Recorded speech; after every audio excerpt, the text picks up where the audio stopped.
A very auspicious morning to all the authorities, respected Principal Ma'am, HOD Ma'am, Honorable Chief Guest, and all our fellow students. Today, on this joyful morning, we all are gathered together to welcome all the students in the batch of BCom 2022-23. Today is the day of the students to get introduced to the new journey which they are gonna begin here in Institute of Professional Studies, Department of Commerce. This is the day when you all are beginning your most special college life and gonna put all your efforts to approach your goals and have a successful life ahead. I, Khushi Tiwari, with Prakhar Sridhar, hereby welcome each and every listener to the induction program of BCom 2022-23. You all are gonna witness an amazing and innovative method of learning along with various events in IPS Academy. This place got those fulfilling vibes which would get you attracted to the classes due to best faculty and professors who always work hard for the betterment of the academy. We appreciate your efforts for reaching this peak. Now moving forward with our program, we would like to welcome our Honorable Chief Guest and faculty members on the stage for Saraswati Pujan. वीणा पाणी शारदे माँ ज्ञान का आलोक भर दो हो जगत कल्याण रत हम स्वर्गमय भूलोक कर दो वीणा पाणी शारदे माँ ज्ञान का आलोक भर दो हो जगत कल्याण रत हम स्वर्गमय भूलोक कर दो स्वरों का गुंजान हो साहित्य की नित बहे सरिता गणित हो अज्ञान. Thank you everyone. A man of distinct vision and fountainhead of illuminating ideas, CA Mr. Kirti Doshi sir is present among us today. He has worked in Mumbai in banking sector and is presently a partner in Harish Khandelwal and Company in Indore. His area of expertise is direct taxes and indirect taxes. He is a regional council member of Institute of Chartered Accountants of India. He has served as chairman of Indore branch of Institute of Chartered Accountants of India, ICAI, in the year 2021-22. He has also served as treasurer and vice chairman of Indore branch of ICAI. His academic contributions. He has been member of editorial board of newsletter of Indore branch of ICAI for the year 2014-15 and member of editorial board of monthly publication of Tax Practitioners Association, Tax Views and News for the year 2015-17. He has addressed more than 250 seminars on GST in various departments and institutions like GST Department of India, Service Tax Department of India, MP Sales Tax Department, Service Tax Department of India, MSME Department of MP, Institute of Chartered Accountants of India, Institute of Company Secretaries of India, Tax Practitioners Associations, and many others. He has served as a faculty in various academic institutions and colleges. He has presented papers in various seminars and conferences across the country. His articles have been published in various newspapers, magazines, and journals. He is nominated member of study group of DTC on analyzing the direct tax implications of new company law. He is also a full marathon runner, 42 kilometers, and ultra-distance cyclist. Patrika newspaper nominated and awarded him most 40 influential personality of Madhya Pradesh and Chhattisgarh having age less than 40 years. Now, I request a respected HOD, Dr. Vaishali Sharma ma'am, to greet our guest with life-giving plants. Sir, please come on the stage.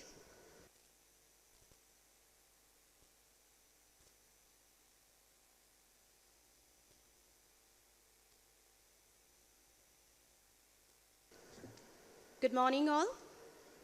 Education is the passport to the future for tomorrow, belongs to those who prepare for it today.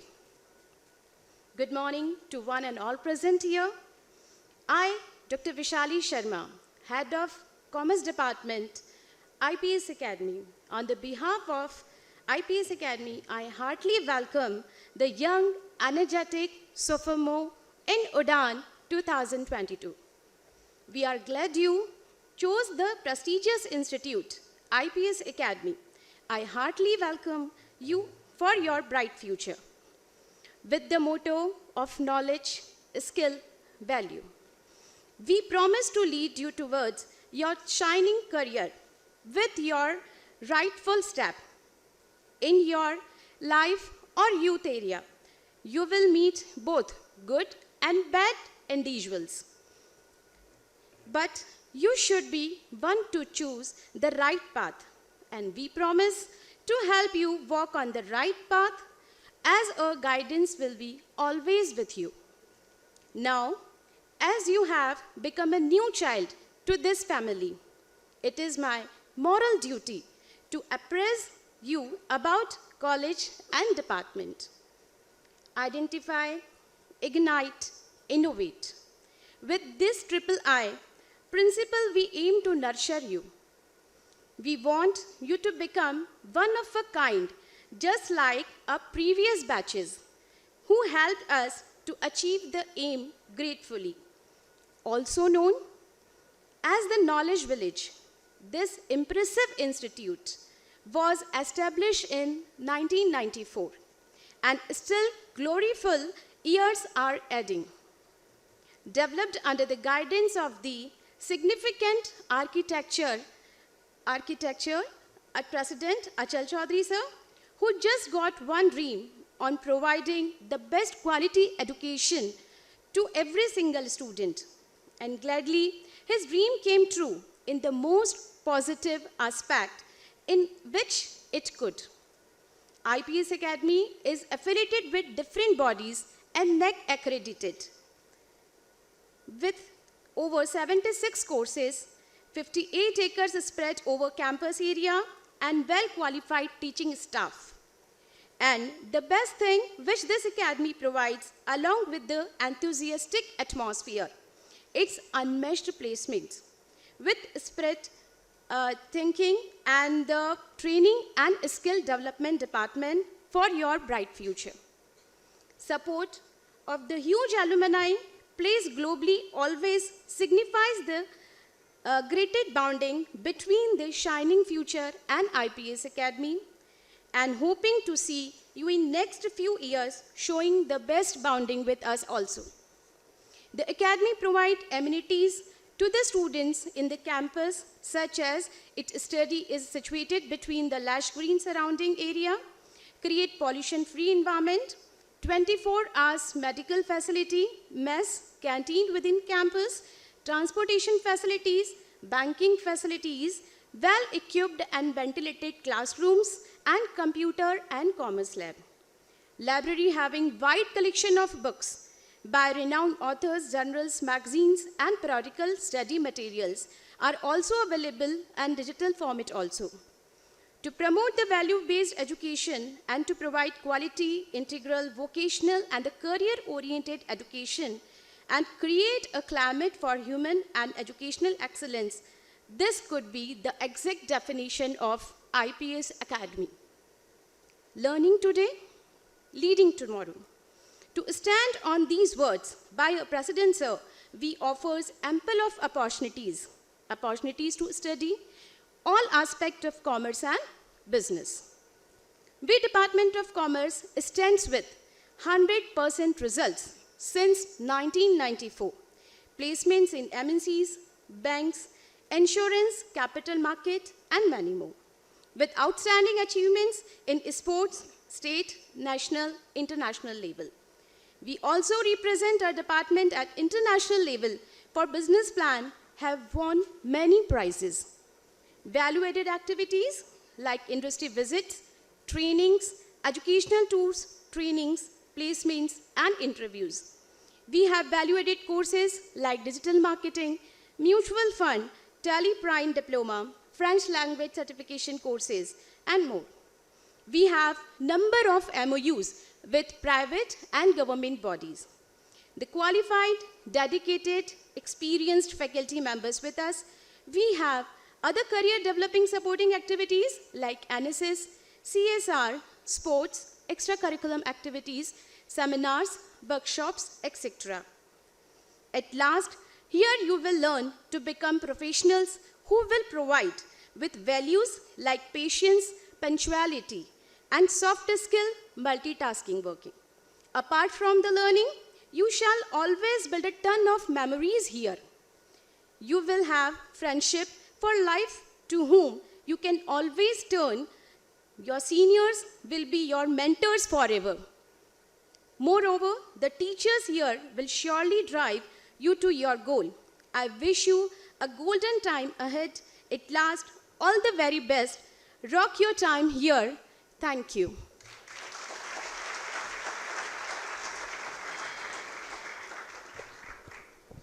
Thank you, ma'am. Now, I would request our Honorable Chief Guest, CA, Mr. Kirti Joshi, sir, to ignite us with his enlightening words. Good morning. शब्द तो शोर है, तमाशा है, भावना के सिंधु में प्यार का बताशा है। शब्दों की क्या बात कहूँ मैं, मौन ही शब्दों की भाषा है। आप सब लोग बहुत चुपचाप से बैठे हुए हैं। काव्य जो है वो अपनी जगह सिद्ध है और जगत व्यवहार एक परंपरा है। तो उसी परंपरा का निर्वाह करते हुए मैं सर्वप्रथम धन्यवाद देना चाहूँगा IPS एकेडमी को, डॉक्टर वैशाली मैम को, कैलाश जी को और जितने भी प्रोफेसर्स हैं उन सभी को, कि मुझे यहाँ पर आकर आप लोगों के सामने मेरे कुछ व्यूज़ रखने का जो है वो एक मौका दिया। ठीक है, तो एक टाइम था जब बीकॉम करने हम आए तो इसी तरीके से कॉलेज में ज़बरदस्ती बिठा दिया गया था कि एक सेमिनार को आपको अटेंड करना है। तो ये जो यातना की जिस प्रतंगता से और जिस सुरंग से आप लोग निकल रहे हैं ना, यहाँ से हम भी निकल चुके हैं। तो आप बिल्कुल भी ये मत सोचिएगा कि आप अगले 1 घंटे बोर होने वाले हैं। आप बिल्कुल बोर नहीं होंगे। हम शुरुआत अगर करें, so there is a huge difference between your practical life and theoretical life. We all are commerce students, और when we are preparing trading account or profit and loss account, so what is the balancing figure? कोई बताएगा what is the balancing figure when we are preparing trading account and profit and loss account? Profit or loss, correct? While in practical life, profit is always known. Profit is always known. कैसे? Start जो होता है ना, देखिए practical life ऐसे start होती है, tax कितना भरना है, and now we start our calculation from there.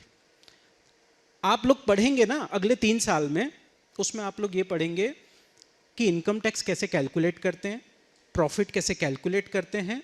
तो सबसे पहले आप जब स्टार्ट करेंगे तो फर्स्ट जनरल एंट्री से आप स्टार्ट करते हैं, लेजर प्रिपरेशन आप करते हैं, ट्रायल बैलेंस पे आप जाते हैं, देन प्रॉफिट एंड लॉस आप देखते हैं, उसमें कुछ सिंगल एंट्री वगैरह आपको आ जाती है। कॉस्टिंग वॉस्टिंग देखा जाए तो प्रैक्टिकली बहुत कम काम में आता है। फिर आप आते हैं टैक्सेशन पे। टैक्सेशन में आप डायरेक्ट टैक्स देखते हैं, इनडायरेक्ट टैक्स देखते हैं। जब आप डायरेक्ट टैक्स पे आते हैं तो उसमें रहता है कि आपकी इनकम इतनी होगी तो इतना टैक्स लगेगा, इतनी होगी तो इतना टैक्स लगेगा, और इतनी होगी तो इतना टैक्स लगेगा। ये बातें हो गई थ्योरेटिकल। अब हम प्रैक्टिकल बात करते हैं, करेक्ट?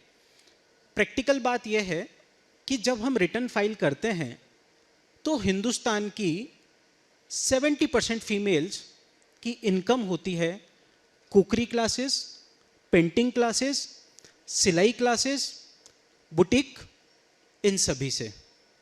एक्चुअली वो कुछ नहीं कर रही होती हैं, ये सिर्फ 1 नंबर की इनकम बनाने के लिए उनके रिटर्न्स फाइल होते हैं। That is the practical life. और आगे बढ़ते हैं। इनकम टैक्स की लिमिट एक टाइम पर जब हमने बीकॉम स्टार्ट किया था तो 50,000 से ज़्यादा आपकी इनकम होती थी तो टैक्स लगता था। इनकम को बढ़ाकर उन्होंने टैक्स बेसिक एग्जम्पशन लिमिट बोलते हैं उसको, उस बेसिक एग्जम्पशन को उन्होंने इंक्रीज करके 1 लाख किया। उस समय हिंदुस्तान की फीमेल्स की जो इनकम होती थी वो 49,900 होती थी। जैसे ही इस एग्जम्पशन लिमिट को 1 लाख किया, फीमेल्स की इनकम बढ़कर 99,900 हो गई। लिमिट को फिर इंक्रीज किया गया 1,50,000। अब वो फीमेल्स कमाने लगी, अर्न करने लगी 1,49,500। लिमिट बढ़ के हुई 2,50,000, फीमेल्स की अर्निंग हो गई 2,49,500। अब लिमिट को बढ़ाकर ऑल्दो 2,50,000 ही है, बट एक एडिशनल हम कह सकते हैं कि एक एग्जम्पशन, एक रिबेट वहाँ पर दी हुई है 87A में, तो 5 lakhs कर दी। तो अब हिंदुस्तान की जितनी फीमेल्स हैं ना, they are earning how much? 4,99,500 rupees practical life. तो हम वहाँ से स्टार्ट करते हैं कि हमारी अर्निंग क्या है, टैक्स के हिसाब से हमने निकाला। तो प्रॉफिट इज ऑलवेज नोन। अगर मुझे 20,000 का लेट से टैक्स पे करना है तो मुझे तो पता है कि मेरा प्रॉफिट कितना होगा, क्योंकि उससे ज़्यादा कम नहीं हो सकता। अब आप बताइए बैलेंसिंग फिगर क्या होगा? 11th-12th में तो हमने सभी ने किए final accounts, with adjustment, without adjustment. So practical life में बैलेंसिंग फिगर क्या होगा? देखिए क्यों मैं बोल रहा हूँ आपको ये फर्स्ट डे, जब हम यहाँ से निकलते हैं ना, हमारी एक्सपेक्टेशन बहुत सारी होती है। हमें लगता है कि हमने एक क्वालिफिकेशन कर ली, हम ग्रेजुएट हो गए, और अब हम जब मार्केट में जाएंगे तो मार्केट हमें दोनों हाथ खोलकर हमारे वेलकम के लिए खड़ा होगा, which is not correct. And why not correct? क्योंकि जितना आप पढ़ के गए हैं उसके आगे से तो वो स्टार्ट करते हैं, तो जितना आपको आता है वो तो उनके लिए काम का ही नहीं बचा। In practical life closing stock is always balancing figure. Why? कोई रीजन बता सकता है why closing stock is always balancing figure?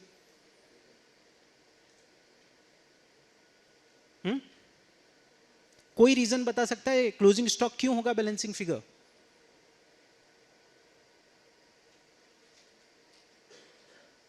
अरे ऐसे मत सुनो जैसे कथा सुनने आए यार। हाँ, कोई रीजन नहीं? किसी को idea why closing stock is always balancing figure?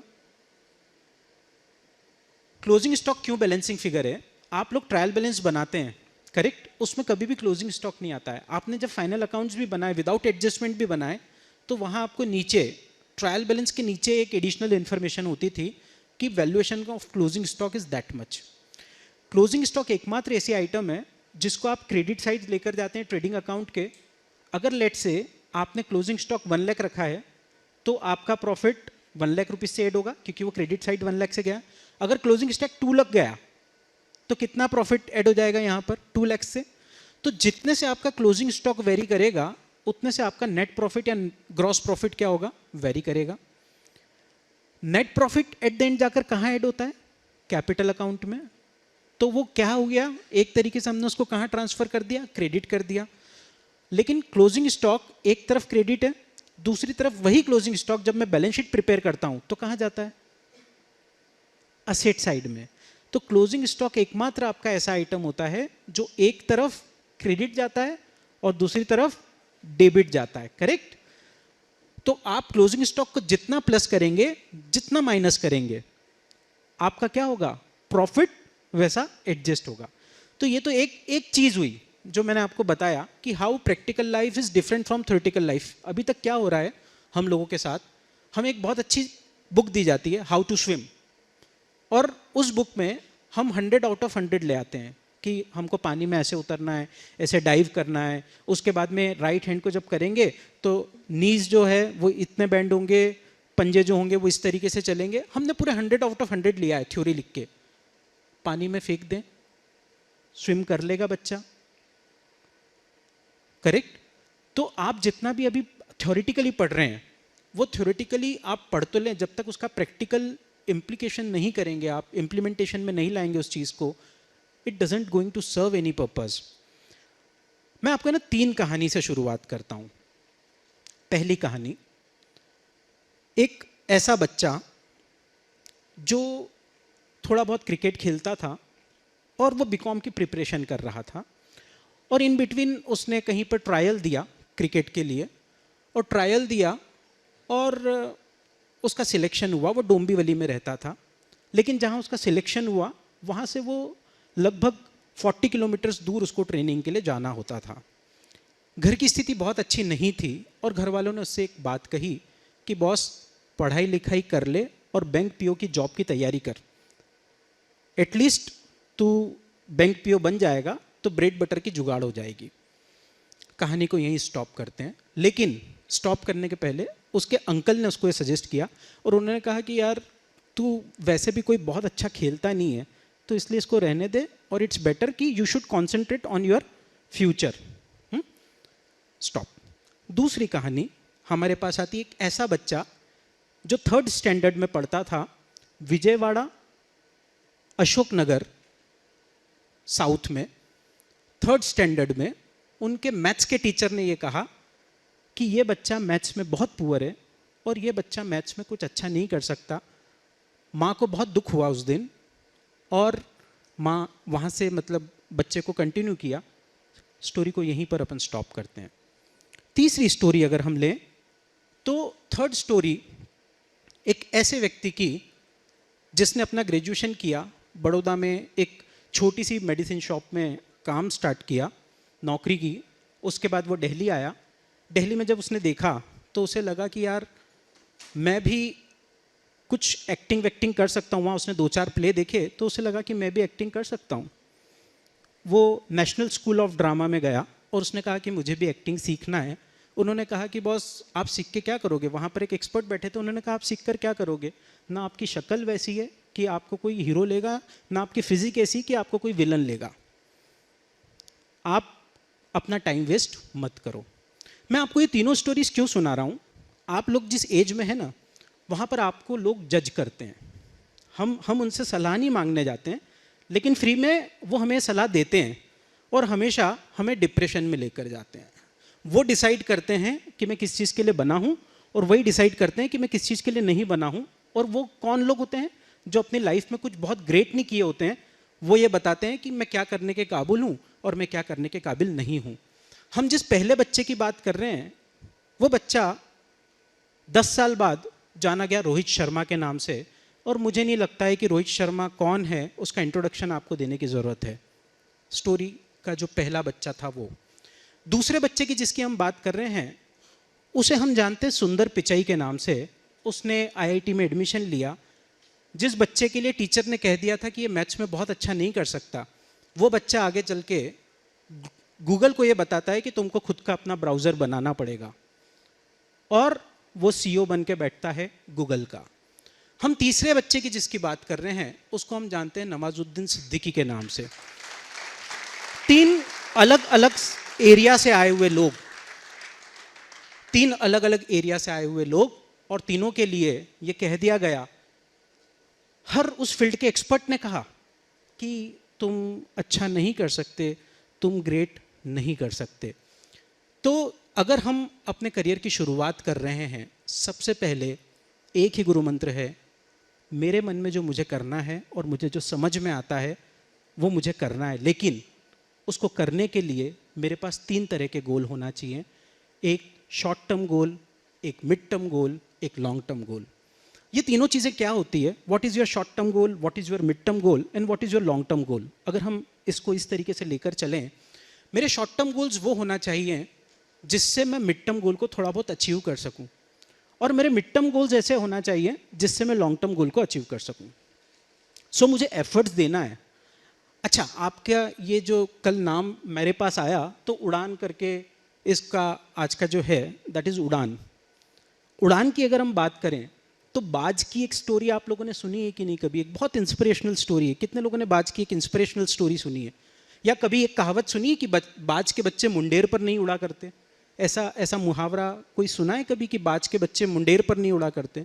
बाज क्या करता है, जब उसका बच्चा होता है वो उस बच्चे को लेकर जाता है, 1000 ऑफ फीट पे लेकर जाता है और वहाँ से ड्रॉप कर देता है। जैसे ही उस बच्चे को ड्रॉप करता है, बच्चा बहुत तेज़ी से ज़मीन की तरफ आता है और अपने पंख खोलने लगता है। अगर वो बच्चा पंख खोल के उड़ लेता है तो वो सर्वाइव कर जाता है, और अगर वो बच्चा पंख नहीं खोल पाता है तो वो ख़त्म हो जाता है। बाज उसको बचाता नहीं है। और उसके ठीक विपरीत हम लोगों के साथ क्या होता है? हमें हमारी फैमिली हमेशा प्रोटेक्ट करती है। जब हम बीकॉम में होते हैं तब भी हमें प्रोटेक्ट करती है, बीकॉम के बाद भी हमें प्रोटेक्ट करती है। उसके बाद हम बोलते हैं हमें उड़ना है, तो बोलते नहीं, उड़ना नहीं, उड़ोगे तो गिर जाओगे। मतलब मेरे माता पिता मुझे आज तक उड़ने नहीं देते हैं। करेक्ट? मैं उनसे कहता हूँ कि मुझे ये करना है, मुझे वो करना है, तो वो कहते हैं नहीं बॉस तुम मत करो। मैं क्यों बोल रहा हूँ आपसे? आपने ना पूरा इंट्रोडक्शन सुना होगा या नहीं सुना होगा, कोई नहीं सुनता है, लेकिन उसमें एक बहुत अच्छी चीज़ जो सबसे ज़्यादा मुझे पसंद है मेरे बारे में, वो ये है कि I am full marathon runner 42 kilometres, I am ultra cyclist 200 kilometres. और मैं आपको इसलिए नहीं कह रहा हूँ कि इसमें मैं अपने आप को कोई बहुत बड़ा समझ रहा हूँ, मैं आपको इसलिए कह रहा हूँ, आज से ठीक 6 साल पहले का आप मेरा फेसबुक पे फोटो देखिएगा, आई वॉज 89 kg, करेक्ट। और मैंने, किसी ने मुझसे ये कहा कि when you completed your 35-36 it's very difficult कि आप बॉडी को शेप में ला पाएँ। और मैंने कहा ठीक है, मुझे इस चैलेंज को लेना है, again short term, mid term और लॉन्ग टर्म। तो शॉर्ट टर्म गोल से शुरुआत हुई कि पहले दिन दौड़ूंगा, कोई बात नहीं 100 मीटर ही दौड़ूंगा, 100 मीटर दौड़ के पैदल चल के आ जाऊंगा, कोई तकलीफ नहीं, पोहा जलेबी खाऊंगा, मस्ती से बैठ जाऊंगा। कुछ तो किया। आप लोगों को स्टार्ट करना है with your short term goal.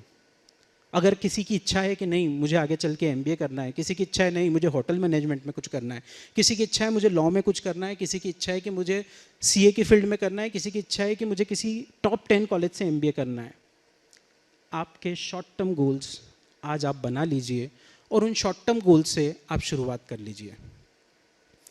क्योंकि आपको CA करना है, CS करना है, MBA करना है, लॉ करना है, जो भी फील्ड में आपको जाना है, ये आपका लॉन्ग टर्म गोल नहीं है बॉस। आपको करना क्यों है? सबसे पहले तो ये क्वेश्चन आपके दिमाग में आना चाहिए कि मुझे करना क्यों है। उसको करने के बाद व्हाट नेक्स्ट, क्योंकि आपका लॉन्ग टर्म गोल क्या है? It's not your long term goal, ये तो सब आपके शॉर्ट टर्म गोल हैं। तो ये next 3 years, next 2 years down the line आपको अभी से लगकर उस काम को करना होगा। देन आप मिड टर्म गोल को अचीव करेंगे और उसके बाद लाइफ का जो आपका लॉन्ग टर्म गोल है उसे हम लेकर जाएंगे। जब हम बात कर रहे थे इन तीनों की स्टोरीज की, करेक्ट, इसी स्टोरीज में हमें 2 चीजें और समझ में आती है। एक चीज होती है महत्वाकांक्षा। महत्वाकांक्षा का कोई मतलब बता पाएगा? What is the meaning of महत्वाकांक्षा? क्या होती है महत्वाकांक्षा?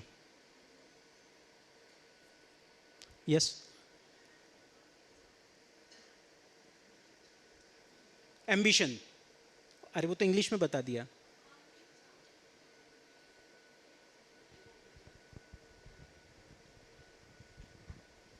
आत्मिच्छा। आत्मिच्छा, ओके। एक होती है उत्कृष्टता की आकांक्षा। एक महत्वाकांक्षा बोली मैंने आपको, और एक हुई उत्कृष्टता की आकांक्षा। दोनों में क्या डिफरेंस है? दोनों में बहुत स्लाइट सा डिफरेंस है। और देखिए क्यों ये डिफरेंस आप लोगों को समझना जरूरी है। महत्वाकांक्षा जो होती है ना, वो व्यक्ति को ग्रीडी बनाती है। महत्वाकांक्षा जो होती है वो व्यक्ति को बड़ा सोचने से रोकती है। महत्वाकांक्षा जो होती है वो आदमी को गलत डायरेक्शन पे ले जा सकती है। लेकिन उत्कृष्टता की आकांक्षा जो है ना, वो आपको किसी चीज़ में क्या लेकर आना है? एक्सीलेंस लेकर आना होता है। जो डिफरेंस राम और रावण के बीच है वो किस कारण से है? महत्वाकांक्षा, रावण महत्वाकांक्षी था कि लंका के बाद भी मेरे पास क्या हो? सीता हो, करेक्ट। महत्वाकांक्षा। जो डिफरेंस पांडवों में और दुर्योधन में है, महत्वाकांक्षा और उत्कृष्टता की आकांक्षा। दुर्योधन, उसे एक समय पर, आपने सभी ने महाभारत पढ़ी होगी, पूरा राज्य मिल गया था, हस्तिनापुर पूरा मिल गया था। उसके बाद क्या हुआ? करेक्ट, पांडव बाहर गए और भगवान श्री कृष्ण आए थे। किस चीज के लिए आए थे? उन्हें कुछ समझाने, कुछ समझौता करने भगवान श्री कृष्ण आए थे। और उन्होंने कहा कि यार 5 गांव आप दे दो और पांडव और आप लोग खुशी खुशी रहो। दुर्योधन ने कहा नहीं, मैं 5 गांव नहीं देता हूं। करेक्ट। उसे क्या चाहिए था? उसे और संपदा चाहिए थी, उसे और यश चाहिए था, वो उसकी महत्वाकांक्षा थी। पांडवों ने क्या पाया? उत्कृष्टता की आकांक्षा।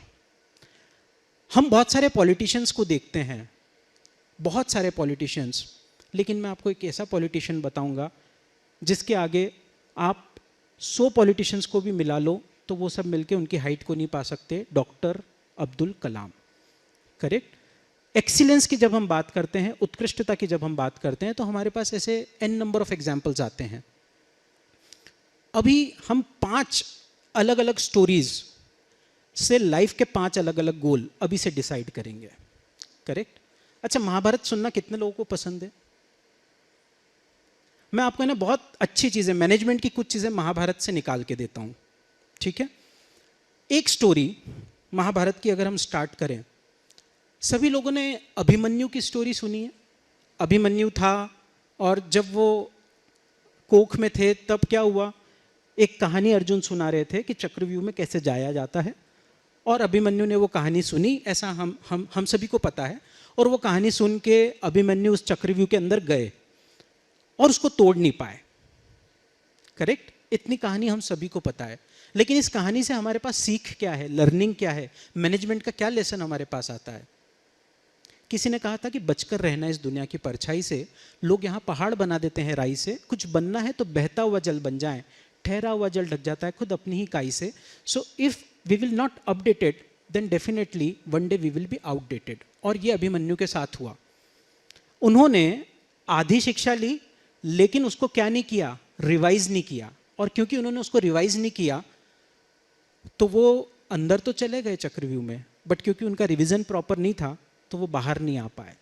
सो इस स्टोरी से हमको कम से कम एक चीज़ तो समझ में आई, हमारी लाइफ में हमें किसी भी चीज़ को अगर देखा है तो हमें क्या करना है, उसे रिवाइज करना है, रिवीजन। और अच्छा, हमें भी रोज अपडेट होना पड़ता है। आप अगर बोलेंगे ना तो every day we have to update our self. तो जितना आप अपने आप को अपडेट करेंगे उतना आप लोगों को कुछ ना कुछ मिलेगा। हम दूसरी स्टोरी की बात करते हैं महाभारत से ही।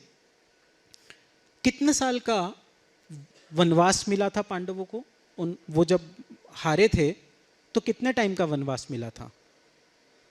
12 साल प्लस 1 साल, 12 साल का वनवास और 1 साल का अज्ञातवास। अज्ञातवास का मतलब क्या होता है? आपको उस पीरियड में कोई भी पहचानना नहीं चाहिए। अगर आपको किसी ने पहचान लिया तो फिर क्या होगा, 12 साल का वनवास आपको रिपीट करना पड़ेगा। और पर्टिकुलरली हम बात कर रहे हैं कैसे लोगों की, जिनके लिए छुपना बहुत मुश्किल हो।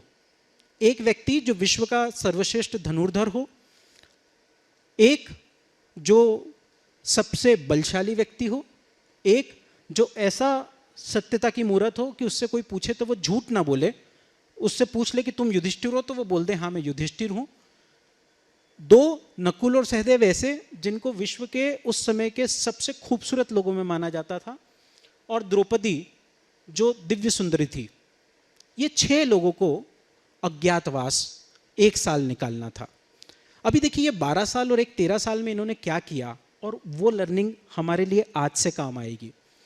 ये 12 साल में उन्हें ये पता था कि दुर्योधन के पास बहुत सारी चीज़ें हैं, हमारे पास नहीं है। हमें पूरी, अगर उनसे लड़ाई लड़ना है तो हमें क्या करना होगा, डिफरेंट अस्त्र शस्त्र को क्या करना होगा, इकट्ठा करना होंगे, दिव्य अस्त्रों को इकट्ठा करना होगा, और हमें हमारे लोगों के साथ मिलकर उस चीज़ को बढ़ाना होगा।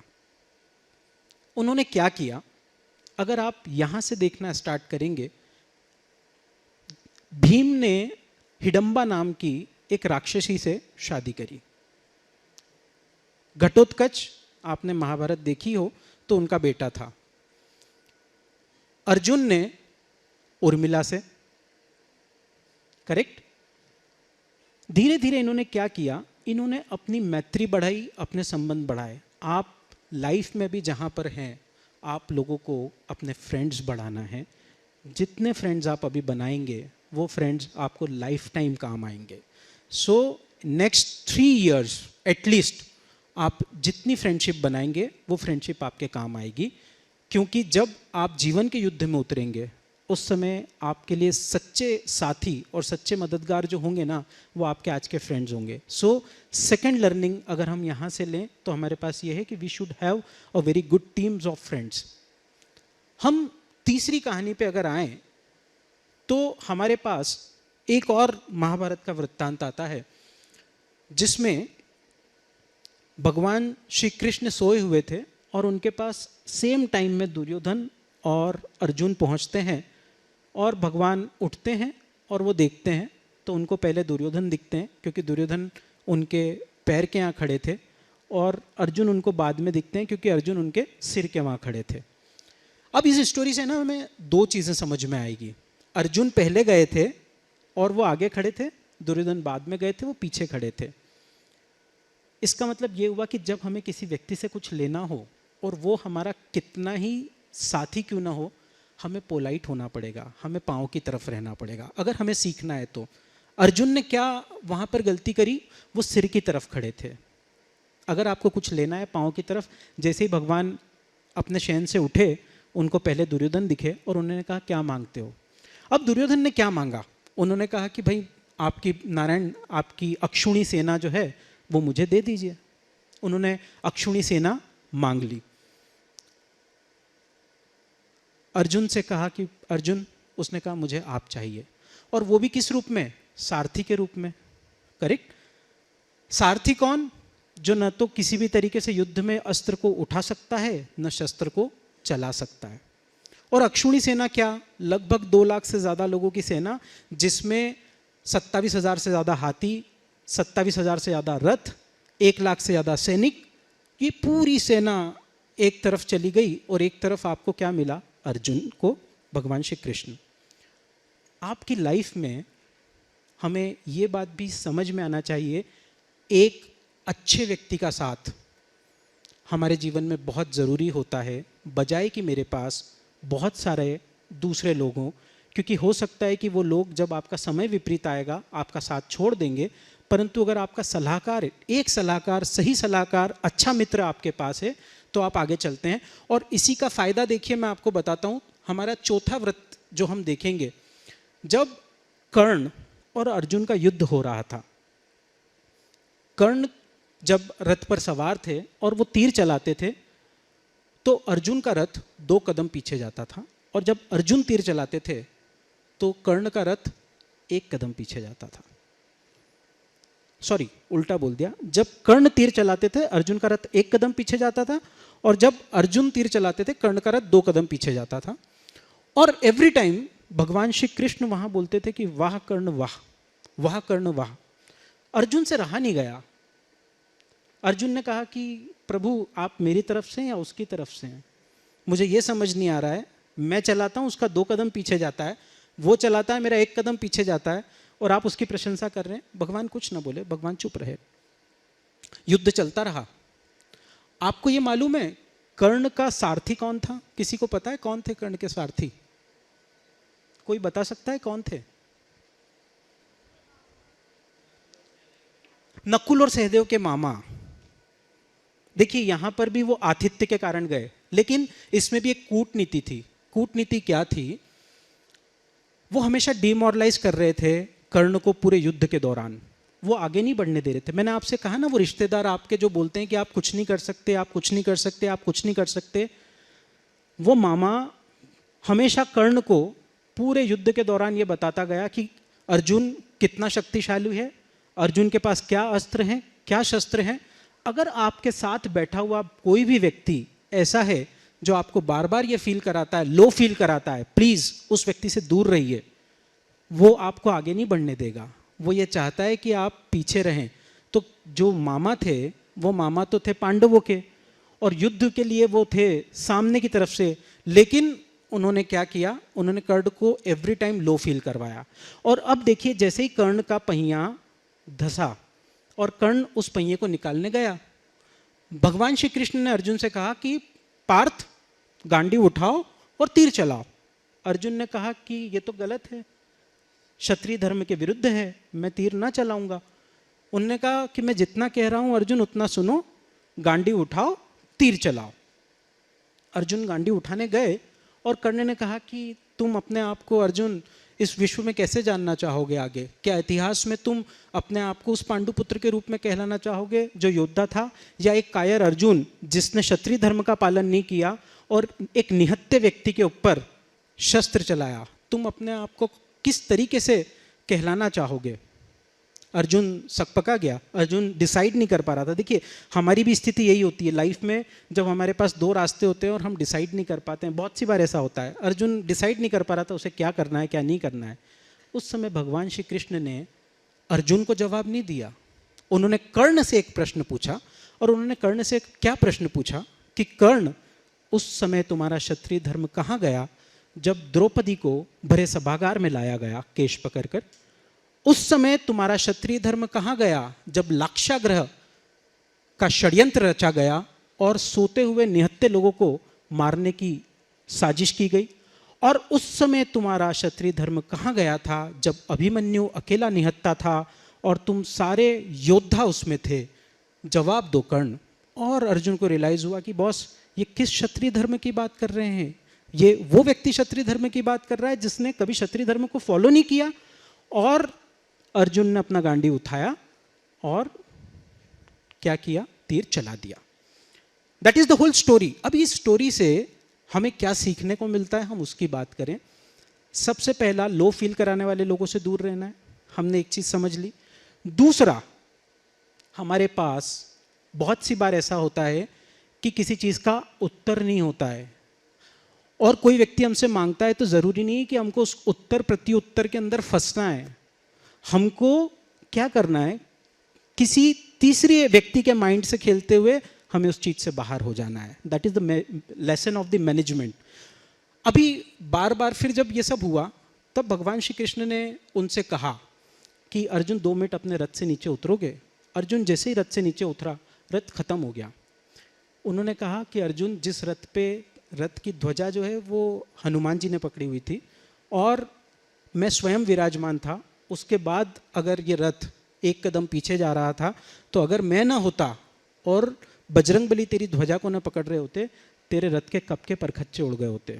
तो लाइफ में आपके साथ भले ही एक व्यक्ति 2 व्यक्ति हो, लेकिन वो इतने हितैषी हों, इतने सही हों कि जब जब आपको आवश्यकता पड़े वो आपको सही गलत की पहचान करवा सके।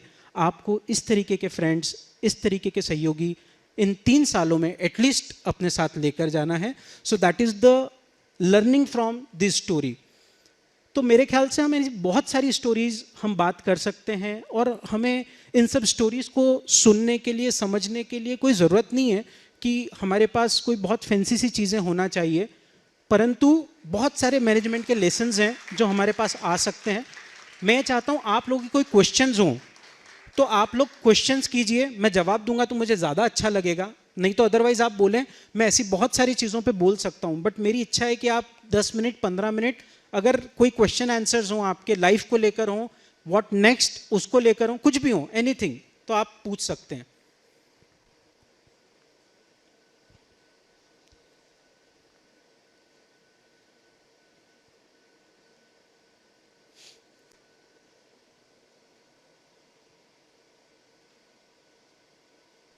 नहीं तो मैं इसी तरीके की कहानी सुनाते रहूंगा। हाँ,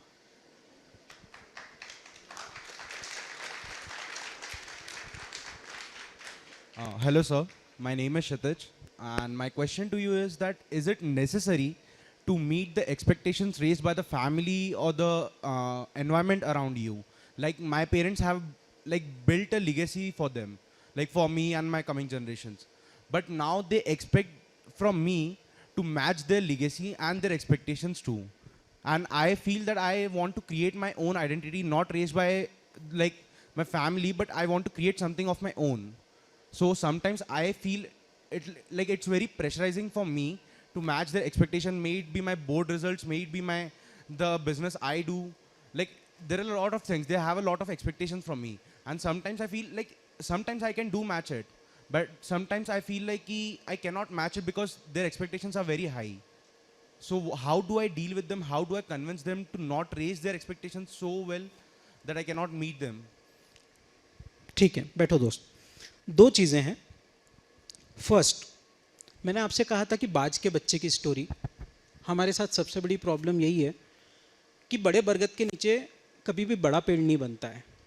आप जब तक प्रोटेक्ट करेंगे किसी को भी, वो नहीं कर सकता। और रही बात, सबका कैलिबर अलग अलग होता है। ज़रूरी नहीं है कि जिस चीज़ में मैं बहुत अच्छा कर रहा हूँ मेरा बेटा भी अच्छा करेगा, लेकिन ये एक्सपेक्टेशन होती है हमारी फैमिली से। हमारे पास 2 रास्ते होते हैं, या मैं कहूँ 3 रास्ते होते हैं। देखिए 3 रास्ते कैसे होते हैं। मैंने बाज का एक एग्जाम्पल दिया, मैं इसी एग्जाम्पल को आगे बढ़ाता हूँ और इस तीनों में आपका जो है वो आंसर है। बाज जो होता है बहुत ऊंचा उड़ता है। जब बारिश आती है ना तो बाकी सब पंछी जो हैं वो शेल्टर पकड़ते हैं, और बाज क्या करता है कि आसमान से ऊपर निकल जाता है और ऊपर से खड़े होकर बारिश का मज़ा लेता है। बाज 70 ईयर्स तक रहता है, लेकिन 35-40 ईयर्स तक आते आते बाज के पंजे भी ख़त्म हो जाते हैं उसकी चोंच भी खत्म हो जाती है। और बाज की एक विशेषता होती है कि वो गिद्ध की तरह मरे हुए आदमी का मांस नहीं खाता है, वो भूखा रह जाएगा लंबे टाइम, लेकिन उसको जब शिकार मिलेगा शिकार करके खाएगा। बाज जब 35-40 का होता है और उसके साथ ये प्रॉब्लम आती है, उस समय बाज सबसे ऊंची चोटी पर जाकर बैठता है अज्ञातवास में, पत्थरों से अपनी चोंच को तोड़ता है, उन चोंच से अपने पूरे नाखून निकाल लेता है और अपने पंजों के नाखून तोड़ देता है, और 3 महीने तक बिना किसी चीज़ के वो रहने का फैसला लेता है। और 3 महीने में उसके नए पंख आते हैं, नई चोंच आती है, नए पंजे आते हैं, और बाज अगले 25-30 साल के लिए फिर उसी बाज की तरह तैयार हो जाता है। लाइफ में हमारे पास हर प्रॉब्लम के 3 सॉल्यूशन होते हैं। एक, जो जैसा है उस स्थिति को एक्सेप्ट करो और आगे बढ़ जाओ। बाज चाहता तो उन्हीं थके हुए पंजों के साथ, उन्हीं थके हुए पंखों के साथ मरे हुए आदमी के मांस के ऊपर जीवित रह सकता था। फर्स्ट। सेकंड, नहीं साहब मुझे ये नहीं करना है, मुझे हार मान लेनी है। और हार मान लेनी है तो क्या करता, मैं मरे हुए का नहीं खाऊंगा, मैं भूखा मर जाऊंगा। और वो कोई एक्स्ट्रा एफर्ट्स नहीं करता और वो 3 महीने 4 महीने में अपने प्राण त्याग देता। तीसरी और सबसे इंपॉर्टेंट, अपने आप को प्रूव करने वाली बात। बाज 3 महीने में अपने आप को प्रूव करता है। आपने ये कहा कि मैं नहीं चाहता हूं कि उनकी लेगेसी कैरी करूं, मैं नहीं चाहता हूं कि उनकी जो एक्सपेक्टेशन है मीट आउट। कौन कहता है नहीं करना है हमें मीट आउट? आपकी एज जो एज है ना अभी, when you are 20 to 25 years old, do as many mistakes you can do। क्यों? आप यहाँ गलती करेंगे, आपके जीवन में बहुत लंबा सफ़र है उन गलतियों को सुधारने का। आप अभी जितनी गलती करेंगे ना, उन गलतियों से आपको सीखने को मिलेगा। 20 से 25 की उम्र ही ऐसी होती है। करिए, जितनी कर सकते हैं उतनी गलती करिए। क्यों? लिगेसी कहाँ जा रही है, उनका बिजनेस कहाँ जा रहा है, और माता पिता कहाँ जा रहे हैं, वो हमारे साथ हैं। उनसे हम इतना तो पोलाइटली कह सकते हैं कि मुझे 2 साल, केवल 2 साल दीजिए, मुझे कुछ करने दीजिए, उसके बाद मैं आकर ज्वाइन करूंगा, कोई दिक्कत नहीं, आप जैसा कहेंगे। क्यों? हमारे साथ है ना एक बहुत अच्छी चीज़ होती है। सो जब हम 25 साल तक है ना, जितनी मिस्टेक्स कर सकते हो कर लो। 25 से 35 के जब हो जाओ, लाइफ में जितनी रिस्क लेना है नए काम के लिए ले लेना और कर लेना। 35 के बाद लाइफ को थोड़ी स्टेबिलिटी लगती है, रिस्क लेना कम कर देना। क्यों? क्योंकि उसके बाद अगर कोई गलती हुई तो लाइफ में उतना टाइम कम बचेगा, बुढ़ापे में पैसा होता है ना, वही काम आता है। तो अगर आपने 35-40 में कोई गलती करी, नेक्स्ट 10 ईयर्स में आप उस लॉस को रिकवर करोगे और पुरानी सेविंग्स नहीं बना पाओगे, तो बुढ़ापा बहुत खतरनाक जाएगा आपका। तो जितनी गलती करना है ना, 20 से 25 में दोस्त कर लो। बोल दो, पोलाइटली बोल दो कि साहब मुझे एक बार प्रूव करने का मौका दो, 2 साल मुझे दो, अगर मैं नहीं कर पाया तो मैं आकर रहूँगा। और देखिए एक डिफरेंस है, एक एक्सपर्ट और एक्सीलेंट, इन 2 व्यक्ति के बीच में क्या डिफरेंस है? मुझे जो काम करना है, मुझे कौन सा काम करना चाहिए, जिस काम से मुझे प्यार है मुझे वो काम करना चाहिए, या मुझे वो काम करना चाहिए, मतलब मैं जो भी काम करूं उससे मुझे प्यार हो जाना चाहिए। ये हमेशा 2 चीज़ें हमारे माइंड में चलती है। पहला, जो आदमी स्मार्ट होता है, इंटेलिजेंट होता है ना, स्मार्ट बोलता हूँ, इंटेलिजेंट नहीं बोलता हूँ। जो स्मार्ट होता है ना, वो क्या करता है, वो काम करता है जो उसको करना पसंद होता है। और इंटेलिजेंट क्या होता है, वो जो भी काम करता है उससे अपना मन लगा लेता है। क्योंकि परिस्थितियों का आप अगर एक टाइम के बाद नहीं बदल पा रहे हो, आपने 2 साल 3 साल 4 साल दे दिए और उसके बाद आपको समझ में आता है कि बॉस मैं इसके लिए मैं नहीं कर पा रहा हूँ और इसमें मैं नहीं कर सकता, तो फिर इट्स बेटर कि आपको वो काम देखना पड़ेगा जो आपके पास ऑलरेडी है। कहीं ऐसा ना हो कि मेरा वो काम भी चला जाए और ये काम भी चला जाए।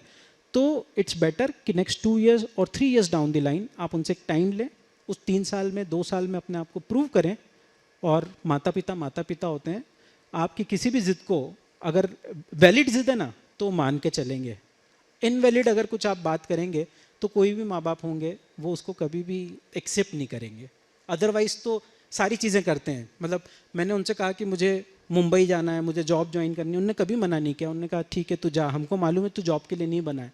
मैंने कहा नहीं फिर भी मुझे करना है। उन्होंने कहा जा कर ले। उन्हें पता था 2 साल बाद इसको ठोकर लगेगी और ये आके खुद अपने आप बोलेगा कि मुझे यहाँ पर ज्वाइन करना है, तो करिए, कोई दिक्कत नहीं। और कोई क्वेश्चन?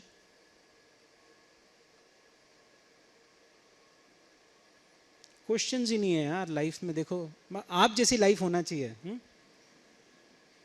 परेशानियां ही नहीं है, हम लोग यहाँ परेशानियों से घिरे हुए पड़े हैं.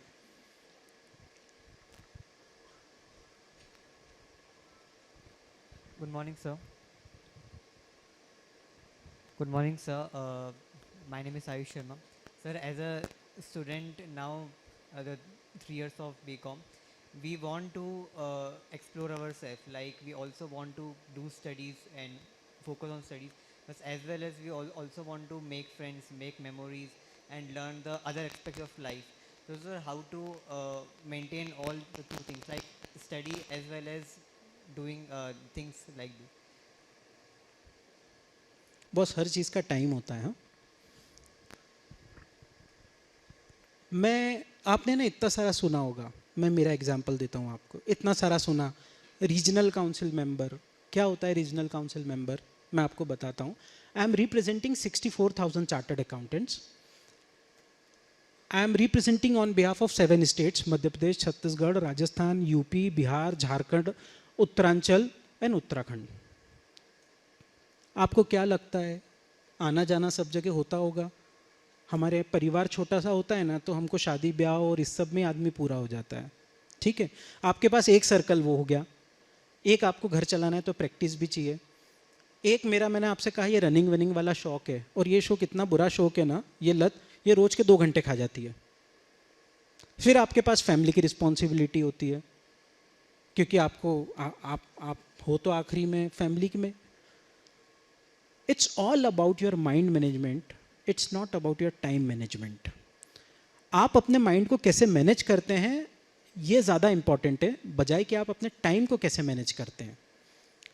जब मस्ती करना है उस समय पढ़ाई की कोई चिंता ही नहीं होनी चाहिए. उस समय सिर्फ मस्ती करना एकमात्र ऑब्जेक्ट होना चाहिए.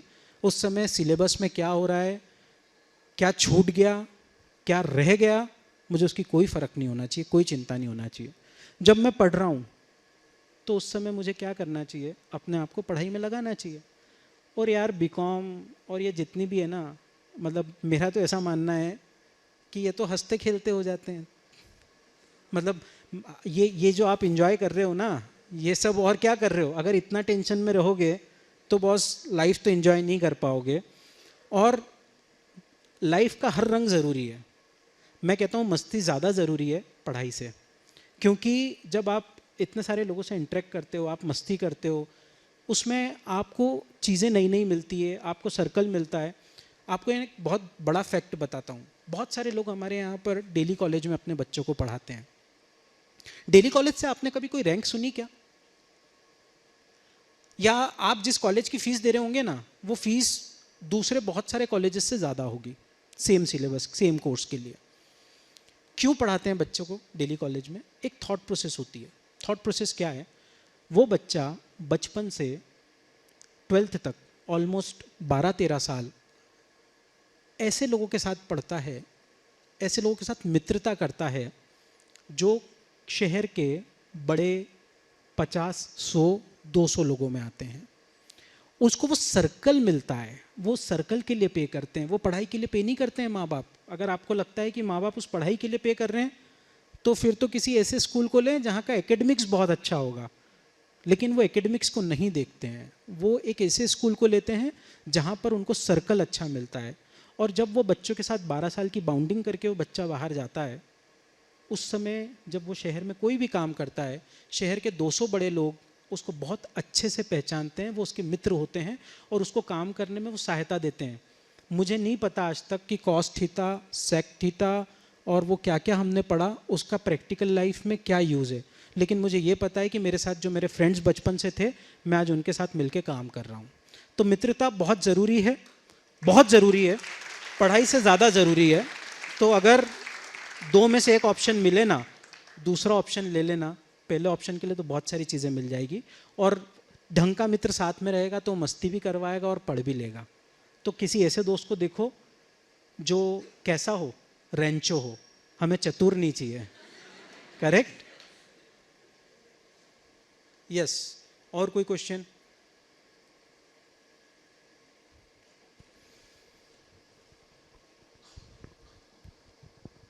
Good afternoon, sir. I want to ask one question that I want to become a CA, but I want to ask a reason that how to overcome the issues during the CA preparation, and what is the reason for the success of CA journey of yours, sir? देखो मैं ना, मेरी success story मत पूछो आप, मैं failure हूँ, correct. मैं कम से कम एग्ज़ाम में 8 बार फेल हुआ हूँ, तो मुझे इस बात को बोलने में कोई ग्लानि नहीं कि मैं 8 बार फेल हुआ हूँ। कैलाश भाई यहाँ बैठे हैं, कैलाश भाई और मैं स्कूल में साथ में पढ़ते थे, हम एक ही मतलब साथ में खेले बड़े हुए, तो हम हमेशा बैक बेंचर्स ही रहे। तो आप मुझसे अगर लेकर चलोगी तो शायद बहुत अच्छा आपको जवाब नहीं मिलेगा, लेकिन हाँ, मैंने आपको ये 3 स्टोरीज़ जो सुनाई, वो 3 स्टोरी इसीलिए थी, हम लाइफ में कुछ भी करना चाहते हैं, लोगों के परसेप्शन हमें नहीं करने देते हैं, हमें लोगों के परसेप्शन से नहीं चलना है। अगर आपको लगता है कि मुझे सीए करना है, एग्ज़ाम फॉर्म भरो। जिस दिन मैंने फॉर्म भरा था ना, उस दिन मुझे मेरे किसी रिलेटिव ने कहा था कि तू क्या सीए करेगा, तू सीए वीए कुछ मत कर बेटा, तू तो दुकान पे बैठ। उनका बिल्कुल सिंपल स्टेटमेंट था मुझे कि दुकान पे बैठो, गल्ले पे बैठो, पापा की दुकान है उसको देखो। बट अगर आपको करना है ना, तो आपको करना है, क्या फ़र्क पड़ता है। मैंने सोच लिया मुझे करना है। और मैक्स टू मैक्स एक मूवी आई थी, मैक्सिमम लॉस, उस मूवी से ना बहुत अच्छी चीज़ सीखने को मिली। किसी भी काम को करो, उसमें एक ही चीज़ ध्यान रख लो, इसमें मेरा मैक्सिमम लॉस क्या होगा। यहाँ पे मेरा मैक्सिमम लॉस क्या है कि मैं सीए नहीं बनूंगी। आज हो क्या फ़र्क पड़ा, कुछ तो एक्स्ट्रा लेकर निकलोगी, करेक्ट, कुछ भी, तो फिर मेरा नुकसान क्या है। पहली चीज़ तो मुझे लाइफ में मिलना ही मिलना है, खोने के लिए कुछ नहीं है। मैक्सिमम लॉस में अगर मैं जाऊं तो मेरे लिए यहाँ कोई मैक्सिमम लॉस नहीं है। बन गई, बहुत सारी चीज़ें हैं मेरे पास। और क्या ज़रूरी है कि भाई किसी ने कहा कि मैं कर सकती हूँ या नहीं कर सकती हूँ, किसी के कहने से कुछ नहीं होता है। मुझे करना है तो करना है। सबकी लाइफ की प्रॉब्लम्स अलग अलग होती है, सबकी सिचुएशंस अलग अलग होती है, और लाइफ की प्रॉब्लम के लिए कोई रेडीमेड सॉल्यूशंस नहीं होते हैं कि इसके साथ ये हुआ था तो मैं ये कर लूँ, उसके साथ हुआ था तो वो कर लूँ। सबको अपनी लड़ाई खुद ही लड़ना पड़ती है। भगत सिंह ने कहा था, ज़िंदगी अपने दम पर जी जाती है, दूसरों के दम पे जनाजे उठते हैं। तो आपको लगता है कि आपको करना है, प्रॉब्लम्स लाख आवे, जब निश्चय कर लिया कि करना है तो क्या फ़र्क पड़ता है प्रॉब्लम कैसी भी आए। रही बात कि मुझे स्टार्ट कैसे करना है, तो उसके लिए आप कभी भी कॉल कर लो, मैं आपकी बढ़िया काउंसलिंग करवा दूंगा। उसमें कोई चार्जेस नहीं है बेटा, कुछ भी नहीं है। मैं आपको एक से एक मेंटर से नंबर शेयर कर दूंगा। You can come, you can visit institute of chartered accountants of India any point of time, और आपको जब लगे आप फॉर्म भरो। और मैं तो चाहता हूँ, देखो आपको एक बहुत अच्छा रेशो बताता हूँ। हम अभी मैच था इंडिया पाकिस्तान का, क्या हुआ, अरे यार, हमारे सबसे बड़े एनिमी से हम क्या हुए, हार गए। कितने लोगों को लगता है कि पाकिस्तान हमारा बहुत बड़ा एनिमी है? किसी को भी नहीं लगता है पाकिस्तान हमारा एनिमी है। हाँ, तो सबसे बड़ा उन्हीं से ही है। क्यों? जब मोहब्बत दुश्मनी में बदलती है ना, तो वो दुश्मनी का अंदाज अलग होता है। भाई भाई से जब अलग होता है ना, वो आपस में नहीं बात करता। देखो यहाँ पर है ना, जो दर्द है वो दर्द आप डिफरेंट है, दोनों डिफरेंट है। हमारी सबसे बड़ी जो झगड़ा है, कौन है हमारा एनिमी सबसे बड़ा? Not Pakistan, China. Why China? कोई रीजन बता सकता है वाई चाइना? सर दुश्मन है, competitor is not correct word. वो क्यों, मैं बताता हूं आपको। कितने लोग मोबाइल यूज करते हैं? सभी करते हैं। कितने लोग ओप्पो यूज करते हैं? कितने लोग वन प्लस यूज करते हैं? कितने लोग वीवो यूज करते हैं? आप है ना कोई चाइनीज ब्रांड ही यूज कर रहे हो, ठीक है। फर्क समझिए। मैं आपको इकोनॉमी का एक बहुत बहुत बड़ा आज एक चीज बताकर जा रहा हूं। Oppo, Vivo, Reno, OnePlus, इनकी कॉस्टिंग से कम पे माल इंडिया में डंप कर रहे हैं। लॉसेस देखें इनकी, बैलेंस शीट कभी देखी है आप लोगों ने? एक बार बैलेंस शीट देखिएगा, इन सब की profits -1000 crore, -2000 crore, that is the figures of the loss which they are making in India. And why so? किसी कंट्री की इकोनॉमी को ख़त्म करना हो, किसी कंट्री को अगर आपको फाइनेंशियली ख़त्म करना हो, तो सबसे इजी तरीका है कि उस कंट्री के बिजनेस को मत पनपने दो।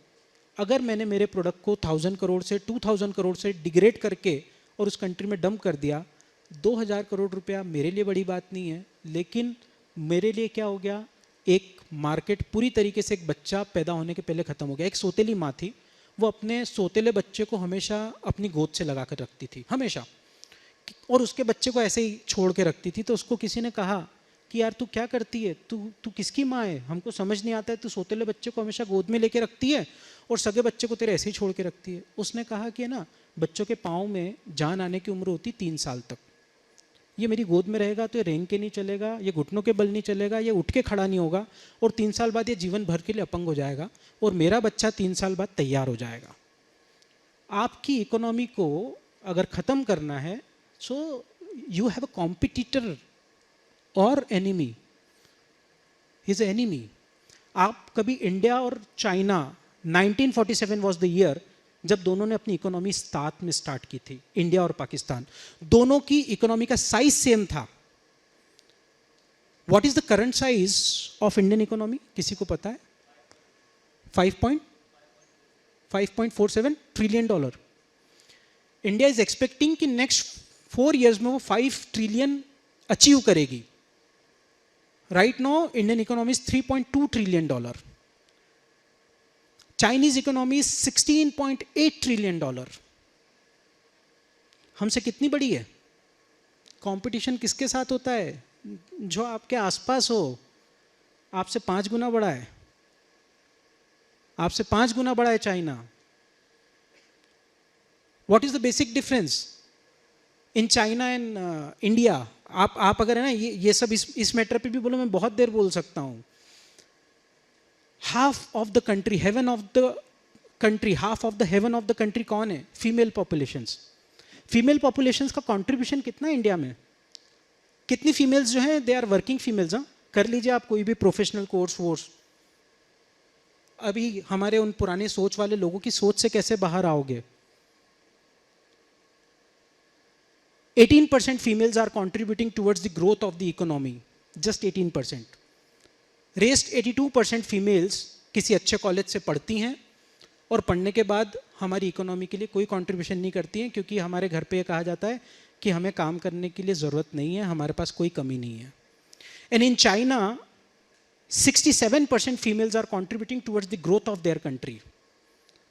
हमारे यहाँ पर सबसे बड़ा डिफरेंस है, हमारी फीमेल्स पॉपुलेशन जो है वो हमारी कंट्री की ग्रोथ के लिए कंट्रीब्यूट नहीं करती है। एंड आउट ऑफ दैट 18%, एक चीज़ और बोलता हूँ, out of the 18%, 12% females unskilled और अनस्ट्रक्चर एरिया में है, वो किसी कारखाने में काम कर रही है, वो खेत पे मजदूरी कर रही है।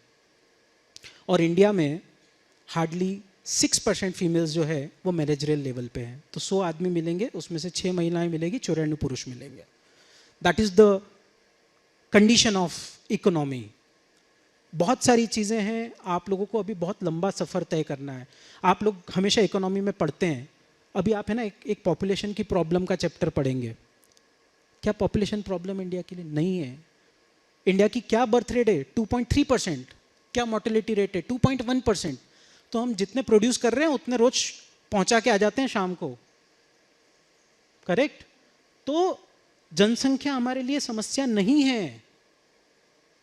अगर हम इन दोनों चीजों को कंपेयर करेंगे, फिर प्रॉब्लम क्या है? 65% population is dependent on agriculture India की, 65%। 23% population is dependent on industry and 17% population is dependent on service sector. China or India is the second largest country as far as agri produce is concerned. हम विश्व में दूसरे number पे सबसे ज़्यादा agree produce देते हैं, बट चाइना इज नंबर 1 और 15% of Chinese population is dependent on agriculture. उनका 15% एग्रीकल्चर पे डिपेंडेंट है और वो फर्स्ट नंबर पे हैं। हमारे 65% हैं और हम सेकंड पे हैं। Per capita income of an agriculture is 55,000। Per capita income of a person who is dependent on industry is 1,65,000 and per capita income of a person who is from service sector is 2,17,000. हमारी ताकत जो दोनों हैं industry और service sector उसमें 35% population है. इस population को 35 से बढ़ाकर हमें 65 तक लाना है, तब जाके हम कॉम्पिटिटर हो पाएंगे. चलिए और कोई क्वेश्चन हो तो बोलिए, otherwise thank you very much for providing me such a great opportunity. Thank you very much. Now, I would like to request a respected HOD, Dr. Vaishali Sharma ma'am, for memento.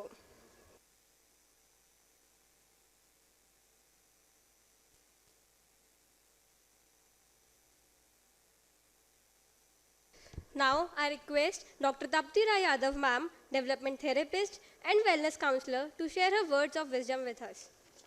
So thank you for calling me over here to get me introduced to the students, new batch. I would say just, how do you welcome someone? Like a hello? Hello? Hello? Hello? Sounds so nice, right? And if somebody greets you with a very saddened face, so tell me, अच्छा नहीं लगता ना? अच्छा नहीं लगता, right? So this is the morning. You're going to get started for next 3 years in this premises, and your soul expects you to be here with a warm, big, smiling hello.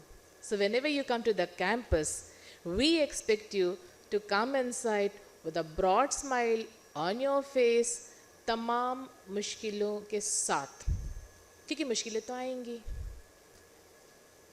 College ऐसे ही नहीं ना आओगे, पीछे पीछे परीक्षाएं भी आएंगी, assignments भी आएंगे, अटेंडेंस भी आएगा. फिर वो फैकल्टी जो रोज़ बहुत प्यार से आपसे मिलते हैं, उनके पीछे पीछे थोड़ी सी डांट भी आएगी. दोस्त बनाने को कहा था अभी हमारे एक्सपर्ट लेक्चर ने. जब दोस्ती होगी तो पीछे पीछे क्या आएगा?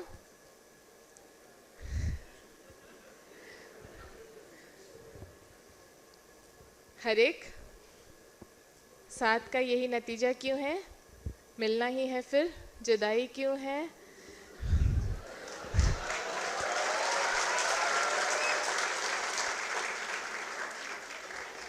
मनाना तो सबको बहुत अच्छा लगता है कि कोई मनाए हमें, फिर रूठेगी ही नहीं तो मनाएंगे कैसे? तो दोस्ती में रूठना, मनाना, मिलना, बिछड़ना, हंसना, बिलखना सब रहेगा. और सबके बीच में क्या रहेगा? इन तमाम हालातों के बीच में जो हमेशा रहेगा और वैसा ही रहेगा, वो है आप. आपका मन, आपके एम्बिशंस, आपकी ज़िंदगी, आपकी सोच, आपके फैसले और आपकी खुशियाँ. अभी एक एग्जाम्पल था ना कि बाज के बच्चे ऊपर से छोड़ दिए जाते हैं तो उड़ना सीखते हैं. बेचारा कितने धड़कते दिल से उड़ता होगा, पता नहीं. फिर वो बैक टू रैंचो, लाइफ मिलेगी या तवे पे फ्राई होगा, ऐसे ख्याल उसे भी आते हैं. फिर पूरी फ़्लाइट के दौरान गंदे गंदे सपने आते हैं. क्या हुआ अगर मेरे पंख ना खुले? क्या होगा अगर मेरी चोंच नहीं आई? क्या होगा अगर मैं गिर गया? तो वो जितने भी क्या होगा वाले क्वेश्चन मार्क आपके दिमाग में आएंगे, उन सब के जवाब हैं मेरे पास. I am the wellness coach here for the IPS Academy, meant for all of you, just to ensure that you remain here for next 3 years with that broad smile on your face जो अभी है. और जब भी आप मुझसे मिलो तो मुस्कुराहट के साथ कह सको hello. Wish you a happy life ahead. Now, we welcome Dr. Manish Pundlik sir, Academics and Cultural Coordinator, for sharing his words of knowledge with us. Unbeatable Tapti madam हमारे साथ में, हम तो रोज़ ही उनसे सीखते रहते हैं. और वो जो बोले हैं वो क्या कहते हैं उसको कि रोज़ हेलो करना, तो देखते लेट अस सी कितने लोग कर पाते हैं हेलो. क्योंकि life is really day to day it's tough, but it's not a that much tough जितना आप समझते हैं. मैं वैसे I belongs to computer background और मैक्सिमम शायद सभी बच्चे जो है वो हम लोगों के टच में आएंगे, क्योंकि कंप्यूटर्स का जो भी सब्जेक्ट है वो मेरे यहाँ की फैकल्टी रहती है। I am here as a director in school of computer science in IPS academy. और मुझे आप गलती से बोल दो या डेलिबरेटली बोल दो, मुझे पता नहीं क्यों कल्चरल हेड बना दिया। दिखने में तो ऐसा कुछ लगता नहीं हूँ, पर उस चीज़ से एक लेसन मिला कि जब मुझे बनाया था तो जब यहाँ के डायरेक्टर थे, ही टोल्ड मी कि मनीष पुंडलिक नेम आया, तो मैं उनसे मिला कि सर मैं ही हूँ क्या, मतलब कल्चरल हेड, मतलब किस एंगल से ऐसा लगा कि मैं I never face the stage. मैं बच्चों से बात करता हूँ, टेक्निकली बात करता हूँ, तो मुझे आइडिया भी नहीं है। तो बोले नहीं, आप ही को टास्क दिया और आपको ही मिलेगा। तो इस स्टोरी को मैं आपको इसलिए बता रहा हूँ, आपको भी कभी भी कुछ भी चार्ज मिल सकता है और आपको करना पड़ेगा। और मैंने भी इसको चैलेंज लेके काफ़ी सालों से कर रहा हूँ, और अब शायद मुझे लगता है इन्होंने परमानेंट ही कल्चरल हेड बना दिया है। तो डिपार्टमेंट वाइज तो है। मैं आपको कल बता देता हूँ कि जब भी हमारे कॉलेज का इवेंट होगा, एक कल्चरल प्रोग्राम होता है डिपार्टमेंट वाइज, जो आपका कॉलेज का डिपार्टमेंट है, कॉलेज डिपार्टमेंट ऑफ कॉमर्स, उनका तो अपना इंडिविजुअल प्रोग्राम होगा ही। Apart from this we are planning an number of activity जो ग्रुप में होगी, पूरे कॉलेज की होगी। अभी आपका इंडक्शन का प्रोग्राम है, शायद 2 दिन चलेगा। वैशाली मैडम टोल्ड मी कि अभी कल कैंपस विजिट भी कराएंगे। You definitely most welcome in my department also. आप सारे पूरे कॉलेज को आप देखिए, काफ़ी बड़ा कॉलेज है, उसको काफ़ी टाइम भी लगेगा घूमने के लिए आपको, और हम मिलते रहेंगे। और मेरी आपके साथ में शुभकामनाएं, और हम कोशिश करेंगे कि आप ही मुझे कुछ आइडिया दीजिए कि सर कॉलेज लेवल पे हम ऐसा क्या इवेंट बड़ा कर सकते हैं, क्योंकि 7 November is the foundation day for this academy. तो हम उस ओकेज़न पे 100% मैनेजमेंट का भी कहना है कि कोई बड़ा इवेंट किया जाए, और हमारा प्लान भी कि कुछ बड़ा करा जाए।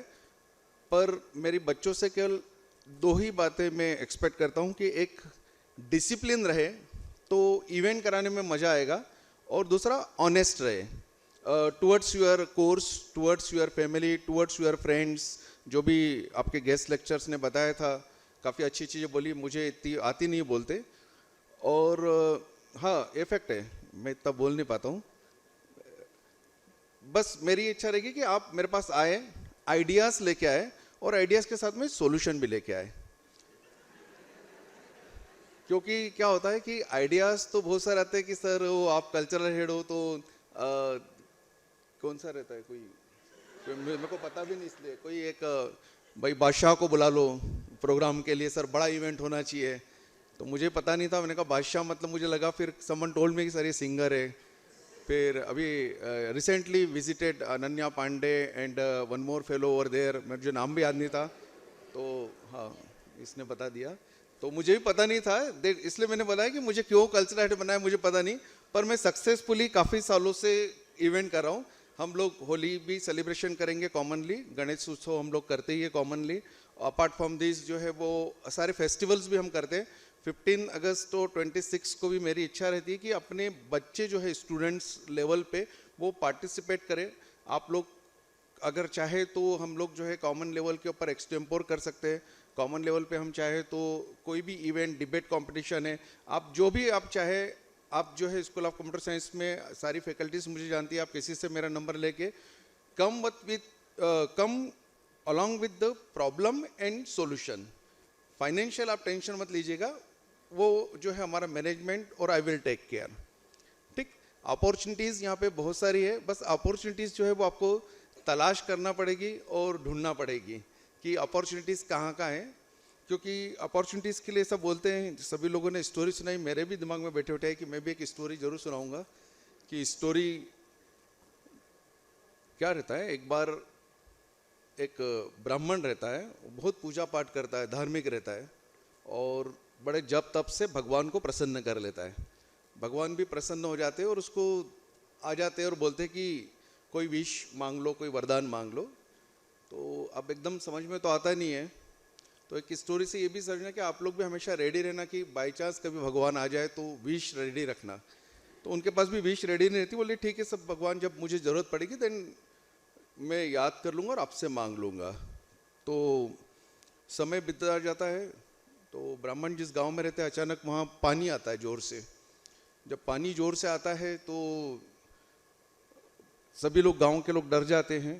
तो उसको डर नहीं रहता, वो बोलता अरे यार भगवान से अपन ने एक बार वरदान मांगा था तो आज यही मांग लेते कि अपन बच जाए। वो झट से भगवान का पट खोलते बोलते हैं भगवान जो है वो बचा लेना मुझे।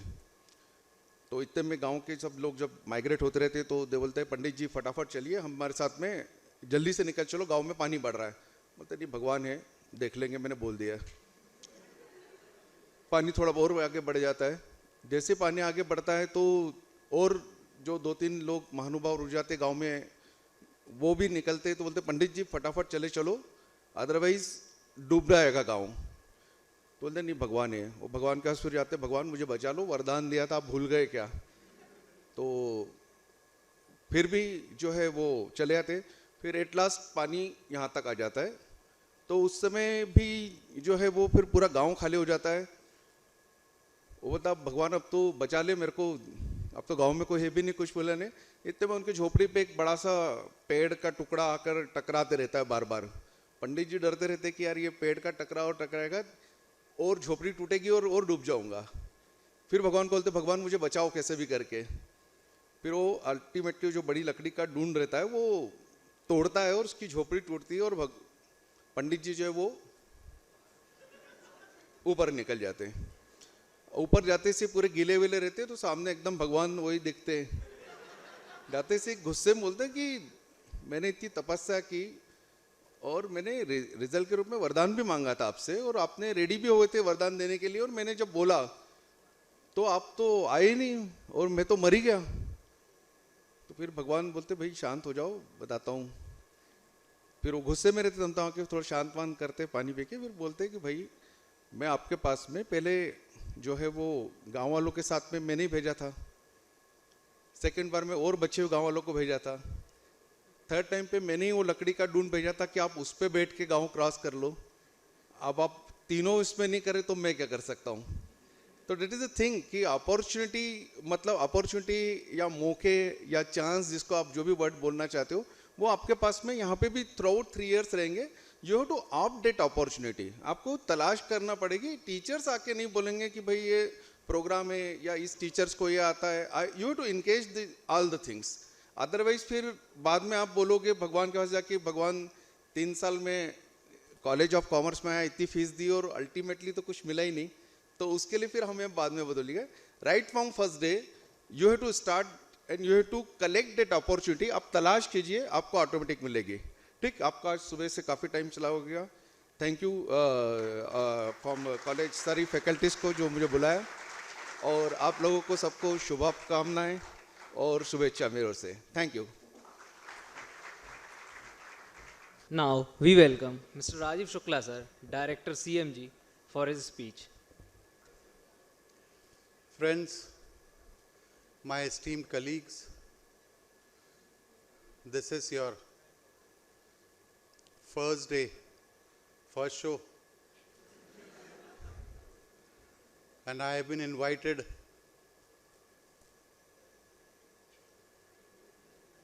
कि आप लोग रेंज में एंजॉय करने ना जा सकें। सो मैं नौकरी वाला हूँ, सिंपल डेफिनेशन, नौकरियाँ देना मेरा काम। एंड कोई कुछ बोला?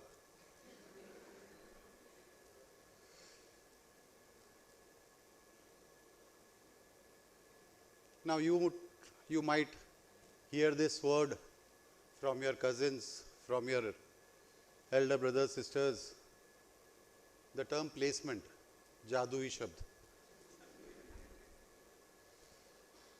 यदि किसी कॉलेज वाले ने बोला कि यहाँ प्लेसमेंट होता है तो मतलब है ना, लाइफ सेट है। But then placements has so many angles to it. First is, now there might be two, I don't want to sell placements on the first day. For that I'll have umpteen chances. आप लोगों में से 2 categories होंगी। एक जो further studies के लिए जाना चाहेगी, सेकंड जो बीकॉम के बाद प्लेसमेंट्स की ट्राई करना चाहेंगे. Placements is, in simple words, positioning yourself to the market. Positioning समझ में आती है? Positioning, Dettol, जब मैं बोलता हूं तो क्या दिमाग में आता है? What is Dettol? या Dettol soap. What does it deny? What does it denote?